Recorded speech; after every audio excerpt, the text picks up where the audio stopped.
Club Madonna is a strip club in South Beach, Florida, and recently it made headlines after it was discovered that a 13-year-old was possibly stripping nude at the club. Now, this strip club has been in the news in the past anyway because it turns out that they got their liquor license taken away, and the owner of the club has been fighting to get it back for a very long time. But it doesn't seem like that's going to happen, especially considering the fact that now there are these heavy allegations about a 13-year-old dancing there.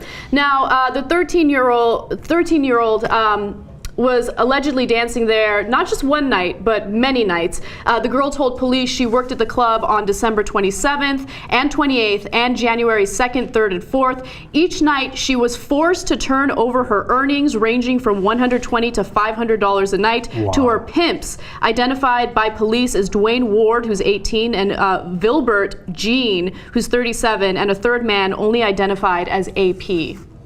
Now, the reason why this allegedly happened was because apparently she looks older than she really is, and the club is supposed to have proper documentation, a contract and a copy of her ID indicating that she is old enough to dance there. However, the owner of the strip club did not have that with him. And strip clubs in other cities, like Las Vegas, for instance, you have to go to the sheriff's office, get a background check, and have a certain license in order to strip. But in this case, that did not happen, and who knows who's lying here, but obviously this is very illegal and there will be serious consequences for it.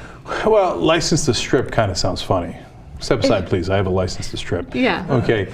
But in this case, you see why they need it, right? Otherwise, you're going to have underage kids doing it. 13, that's incredibly low, man. That's I'm surprised by that.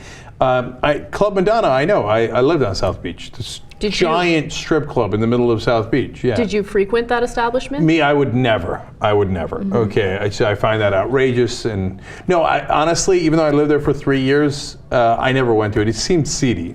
It's a kind of a funny thing to say about a strip club, because a lot of strip clubs are super classy. Okay. Super classy, yeah. Yeah, but no, I never went to it. But man, but that's the thing. Like, not to say that I don't go to strip clubs. I do, right? I've gone to strip clubs in my life. And if I found out that one of the girls was 13, I'd be pissed. I'd be really pissed. Do you see what I'm saying? They're not just hurting the girl and et cetera, but they're also, like, I don't know if obviously some guys might be into it, but they should be checked out by the police. But like, for most guys, I think that they're creeped out by that and be like, what the fuck? Why did you allow her to dance?